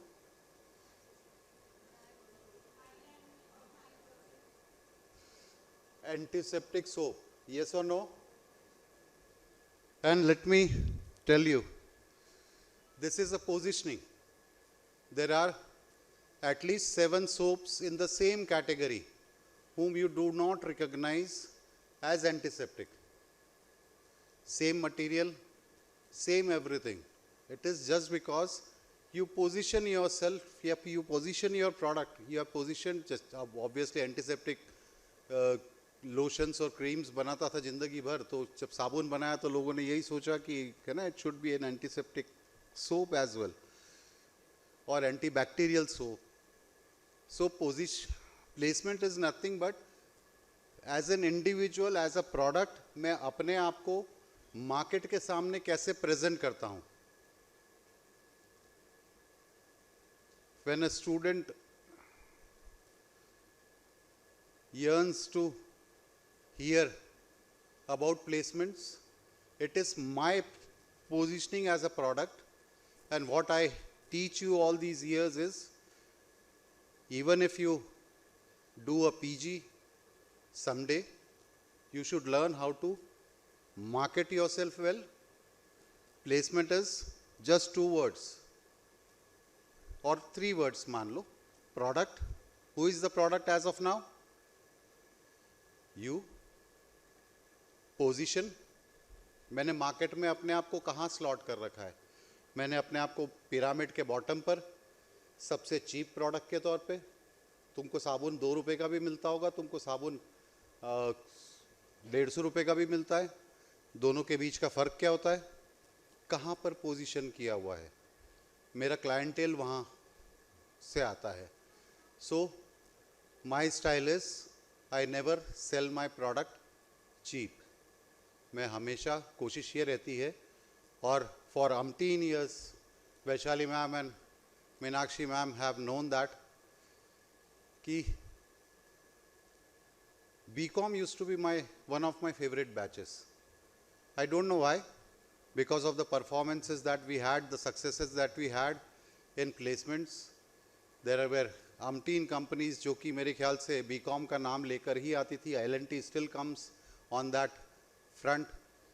TCS या और भी कंपनीज हैं जो आज भी बीकॉम का नाम लेकर आती हैं कि सर वो बीकॉम के बच्चे जो आपने दिए थे वो बढ़िया थे.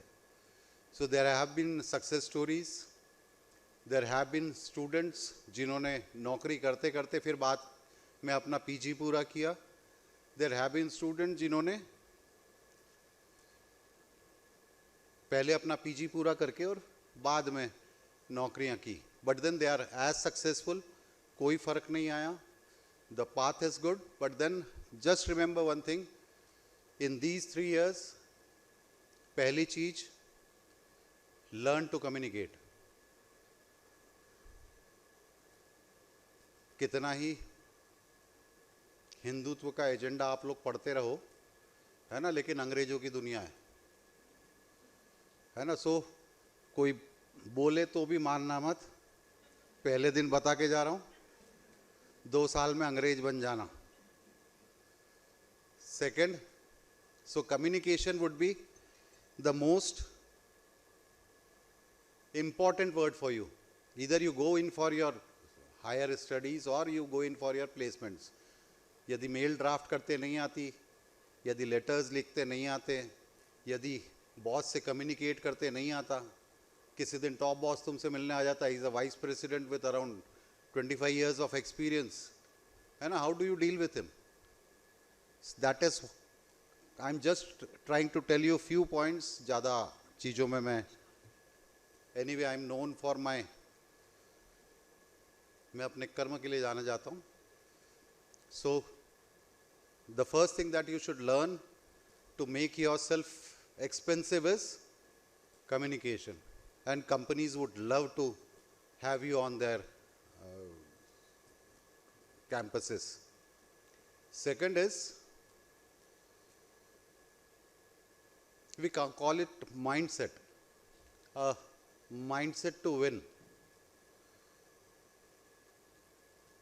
What is the difference between a person who gets, say, lands a 10 lakh job, or a person who lands a 2 lakh job? It is basically a mindset that ये मैं आया हूँ तो मैं करके ही जाऊँगा या करके ही जाऊँगी.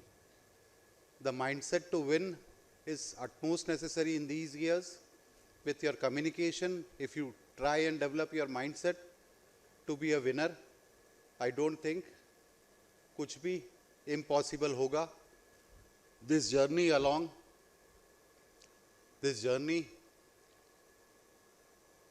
with your teachers, with your mentors, with your trainers, and with placements. Second is, मैंने पहला बोला communication, second बोला mindset. Third is, whether you opt for placements or not. Placement is not something that you opt in third year. If you are placeable on the first day. If you are unplaceable, you are unplaceable to the last day. So make yourself placeable. Now how do you make yourself placeable? It is, आप यदि कल को जाके MBA भी करते हो या MCOM करते हो तो भी तो प्लेसमेंट के लिए ही करोगे ना. So why don't you learn all those things which will help you in placement in these 2 years. मैं तो 3 years भी नहीं बोलता, third year में तो companies आ जाती हैं. 2 years is the time you have to groom yourself, to make yourself ready for the market, to make yourself smarter for the future degrees that you would like to take. So my best wishes on the first day, first show, and I hope your life here would be as exciting as my life is. And see you in the placement cell. Thank you so much.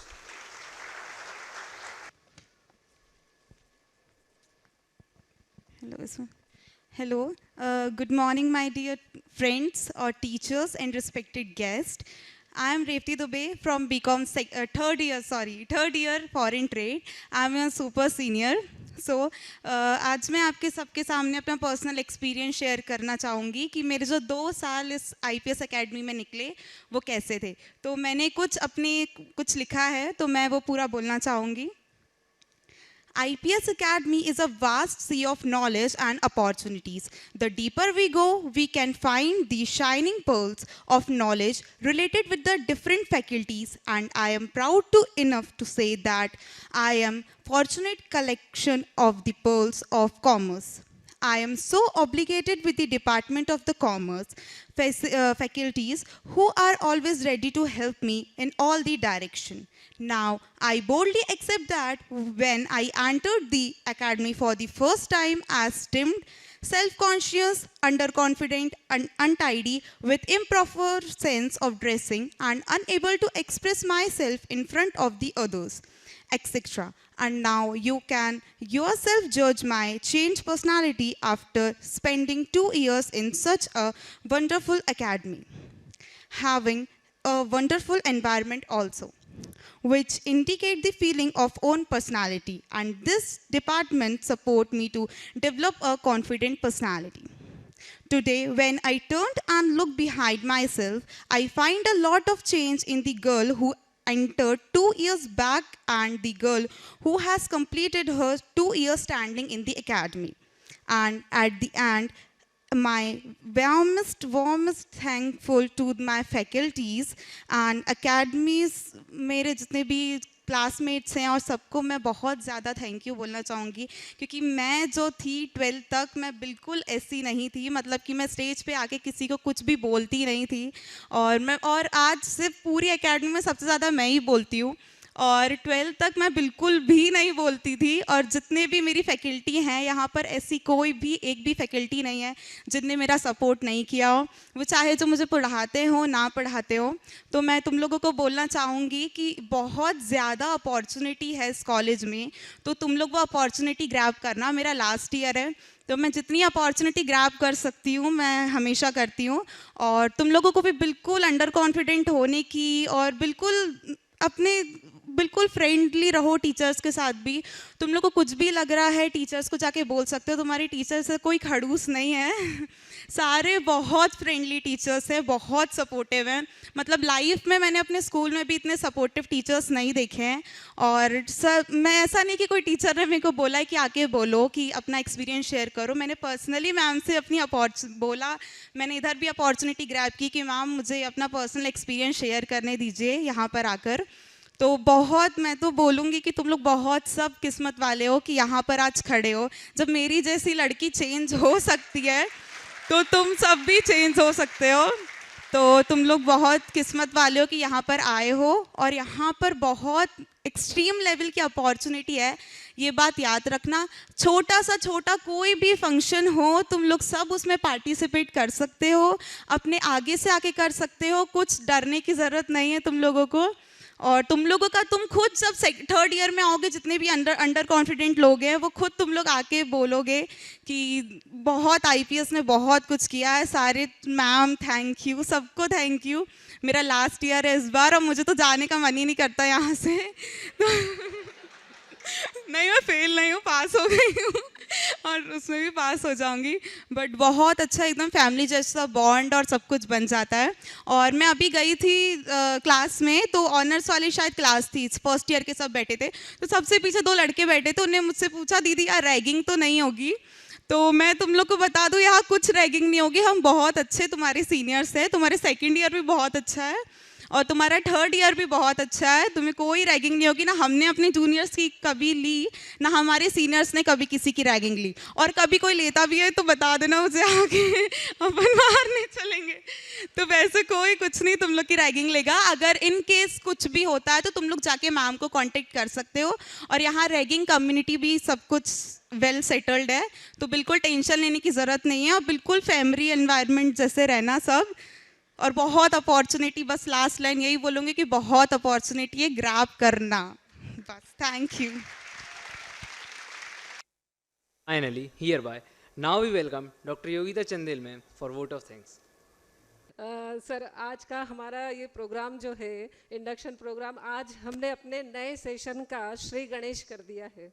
इस श्री गणेश के साथ ही अब आप लोगों की classes भी start होगी, लेकिन उसके पहले हमने कुछ और भी प्रोग्राम आपके लिए सोचा है, तो एट लास्ट मैं आपको अनाउंस करूँगी उस प्रोग्राम के बारे में।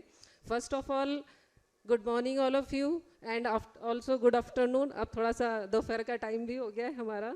तो respected HOD madam, our eminent guest Joshi sir, Tapti madam, Rajeev Shukla sir, Dr. Manish Pundlik sir, dear faculties of the department and dearest freshers batch students, welcome all of you. And it's time to vote of thanks. So I want to thanks to all the eminent persons. That's why it is immense pleasure to us for being with all of you. On behalf of our Commerce Department, IPS Academy, I, Dr. Yogita Chandel, Associate Professor, I would like to vote of thanks to all of you. All of you means, first of all, we are hardly thankful to our eminent guest, CA, Kirti Joshi sir, for giving us their precious time in a very tight schedule. And thankful again for your valuable words and the information for the students, and also thanks for the important information and also the important with the examples, just like example of the life of the Shri Krishna and other examples, real life examples के through जो उन्होंने समझाया है, उन सब के लिए हम उनका धन्यवाद करते हैं। We are thankful to our respected principals, Dr. Hemlata Gupta ma'am, for their valuable support and the guidance. And also, I would like to thank our department HOD madam, Dr. Vaishali Sharma ma'am, for their cooperation with us. I also would like to thank to Mr. Rajiv Shukla sir, Director CMD, IPS Placement Cell, for wonderful words and the guidance for our students. I would like thanks to also Dr. Tapti Roy Yadav ma'am, departmental physiotherapist and the wellness counselor, IPS Academy, for their valuable information for the students also and the entertainment also. I also would like thank to the Dr. Manish Pundlik sir, Director School of Computer, IPS Academy. Sir, आपकी बातों से भी बच्चों को बहुत मज़ा आया है और काफ़ी अच्छा लगा हम सबको भी. I would like thankful to all my dear Department of Commerce faculties, all the faculties. I am very much thankful for the coordination and the valuable support for this program. At last, I am very much happy to giving thanks to all my dearest freshers, become first year students for their listening power, okay. And also, so much thank to all the students because without you, this program is not possible. I also thanks to parents which are presented here, and I would like to thanks to all the second year and final year coordinator for the maintaining discipline in whole program. I also would like to thanks to our anchors Prakhar and Khushi, and also thanks to the Priyanshi, Revti and Amisha. Thanks to all of you again. Thank you so much, and a special thanks to e-learning department staff and also the technical support staff. Thank you so much. Thank you so much. Thank you all of you. एक notice है आपके लिए, एक information आपके लिए कल के programme के लिए. कल भी एक प्रोग्राम होगा आपके लिए, बहुत अच्छा प्रोग्राम होगा और एक तरह से देखा जाए तो हमारे लिए एक आपके लिए भी अपॉर्चुनिटी रहेगी इस प्रोग्राम के अंदर.